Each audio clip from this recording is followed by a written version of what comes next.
அன்பு நண்பர்களே, அனைவருக்கும் அன்னை சமையல் உமாவின் அன்பான வணக்கங்கள். இன்னைக்கு அன்னை சமையலில் பார்க்க போகிறது பிளெயின் குருமா. இதை பரோட்டா சால்னான்னு கூட சொல்லலாங்க. இது பூரி சப்பாத்திக்கு சூப்பரான சைட் டிஷ்ஷுங்க. பரோட்டாக்கும் ரொம்பவே நல்லாயிருக்கும். பிளெயின் குருமா எப்படி செய்கிறதுன்னு பார்க்கலாம். முதல்ல மசாலா அரைச்சிக்கலாம். ஒரு பட்டை, ஒரு கிராம்பு, 2 ஏலக்காய், 1/4 டீஸ்பூன் மிளகு, 1 டீஸ்பூன் சோம்பு,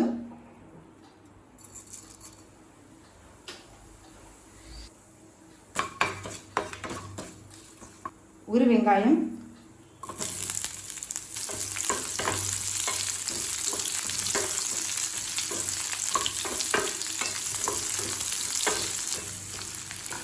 ஒரு தக்காளி, 8 பல் பூண்டு, 2 சின்ன துண்டு இஞ்சி.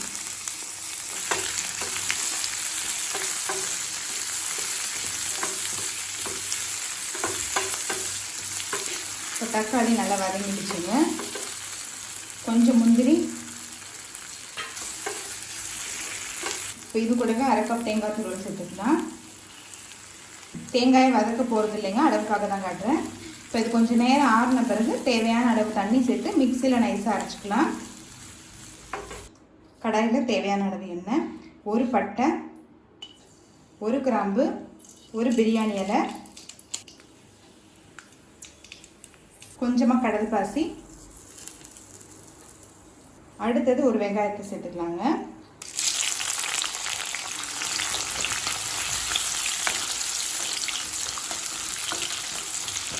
ஒரு தக்காளி,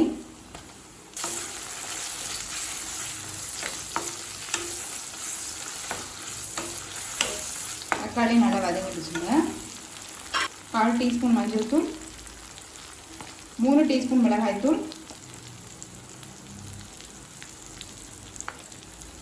1 டீஸ்பூன் தனியாத்தூள், 1 டீஸ்பூன் கரம் மசாலா.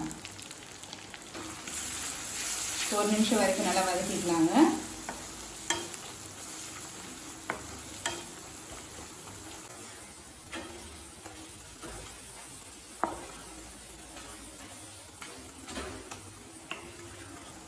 ஒரு கப் அளவு தண்ணி சேர்த்துக்கலாம்.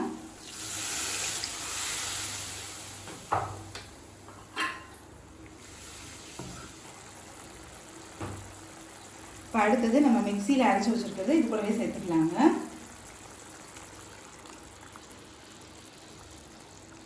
இப்போ இது கூடவே நல்லா 2 கப் அளவு தண்ணி சேர்த்துக்கலாங்க.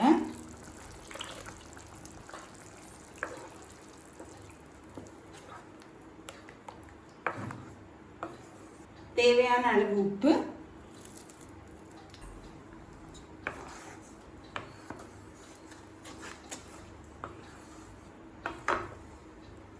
இன்னும் திக்காதாங்க இருக்குது. 1 கப் அளவு தண்ணி சேர்த்துக்கலாம். இப்போ நல்லா எண்ணெய் பிரிஞ்சு வர்ற வரைக்கும் வெயிட் பண்ணலாம்.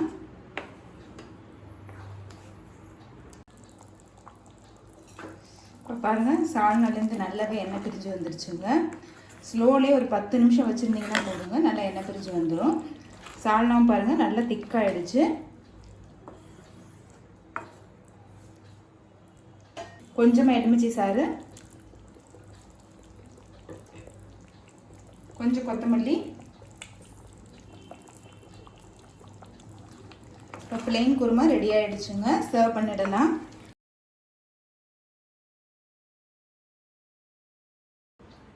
இப்போ சுவையான எம்டி சால்னா ரெடி ஆகிடுச்சு. ரெசிபியை ட்ரை பண்ணி பாருங்கள், கண்டிப்பாக உங்களுக்கே பிடிக்கும்.